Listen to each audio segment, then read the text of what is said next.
Alarming new figures about the cost of the National Disability Insurance Scheme and the number of Australians receiving funding for autism.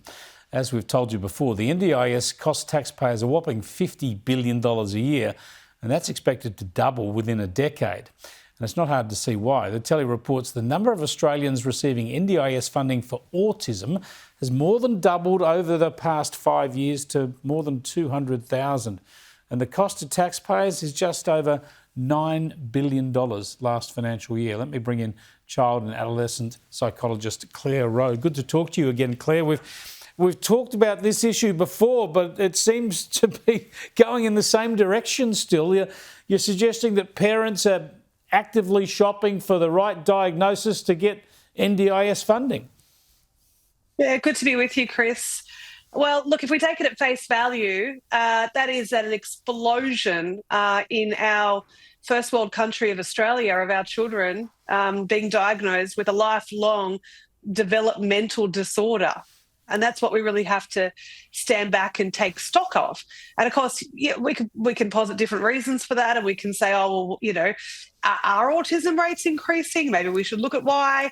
Are we just using more sensitive tools? They were always there, and now we're better at picking it up. But we have to have the conversation, and very uncomfortable, I think, conversation, that the diagnostic criteria has significantly widened, and that we have linked financial incentives to getting a diagnosis. And I don't blame parents for that. We have created a system whereby parents feel they must pursue an autism diagnosis just to get some basic help. And some of these kids do need help. They need some speech therapy intervention or some basic behavioural support, very short-term things. And so that's not a reflection of more children becoming impaired. It's a reflection of a system that only funds support once a medical label is attached. Yeah, so the screening, Sorry to jump in.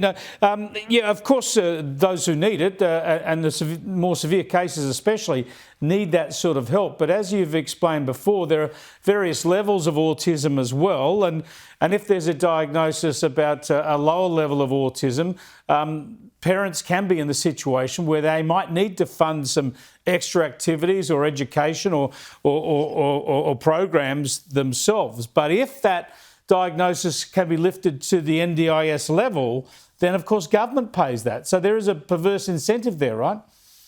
Yeah, absolutely. And this is what happens when we financially incentivise not just the attainment of a medical diagnosis, but we financially incentivise people of staying unwell.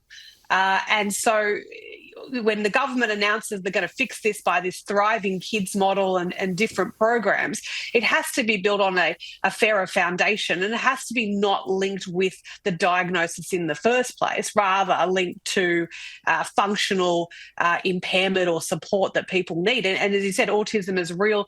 Those people need genuine support. I'm always an advocate for the voices that I don't think are at the table, and they are the parents of the profoundly disabled child. Yeah. They are very rarely listened to. The loudest voices are much more mild cases because we have a system that financially rewards it, and it blurs the line between genuine disability, which is what the NDIS, after all, is set up to support, and developmental variation, some mild social difficulties that with a little bit of intervention and support may improve and in fact go away altogether. But clinicians feel squeezed and pressured and have readily admitted to me that they have diagnosed autism for what they described as grey cases that may not have fulfilled traditional autism criteria, but they don't want to turn parents away with no support at all. Yeah, it's a hell of a conundrum. But despite people focusing on this over the past year or two, there's been no improvement according to the numbers. Thanks so much, Clare. Appreciate it.